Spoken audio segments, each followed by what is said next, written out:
दिग्रस तालुक्यातील श्री पाडेश्वर मंडळाचा गणेशोत्सव यावर्षी आगळावेगळा ठरत आहे।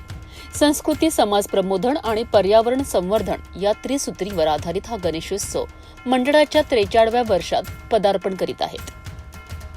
गेल्या 42 वर्षांपासून पाडेश्वर मंडळाने समाजामध्ये संस्कृतीचा वारसा जपत समाज जागृतीचे कार्य केले आहे। पर्यावरणपूरक गणेशोत्सव साजरा करण्याकरिता मंडळ कायम प्रयत्नशील राहिले असून यंदाही या परंपरेला छेद दिलेला नाही। यंदाच्या गणेशोत्सवात मंडळाने हेमाडपंथी मंदिराची अप्रतिम प्रतिकृती साकारली आहे। या प्रतिकृतीत शाडू मातीच्या गणेश मूर्तीची स्थापना करून पर्यावरण पूरकतेचा संदेश दिला आहे। झाडे लावा, झाडे जगवा हा हरित संदेश देण्यासाठी मंडळ विविध उपक्रम राबवित आहे।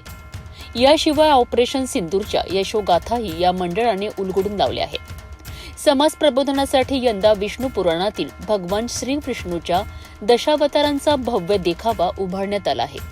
या देखाव्यातून धार्मिक, सांस्कृतिक आणि सामाजिक संदेश दिला जात असून मंडळाचे हे प्रयत्न पाहण्यासाठी भाविक मोठ्या संख्येने गर्दी करीत आहेत। गेल्या अनेक दशकांपासून संस्कृती, समाज प्रबोधन आणि पर्यावरण संवर्धनाचा अनोखा संगम घडवत आलेल्या श्री पाडेश्वर मंडळाच्या उपक्रमांचे यंदाही कौतुक होत आहे।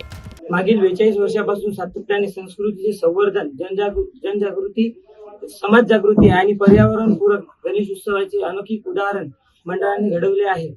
यंदा आमच्या श्री पाडेश्वर गणेश मंडळाने हेमाडपंथी मंदिराची अप्रतिम प्रतिकृती साकारली असून त्यात पर्यावरणपूरक शाडू मातीच्या गणेश मूर्तीची स्थापना केली आहे। तसेच झाडे लावा व झाडे जगवा या उपक्रमासोबतच ऑपरेशन सिंदूर यांच्या यशोगाथा आणि विष्णू पुराणातील भगवान श्री विष्णूच्या दशावताराचा देखावा साकारला आहे।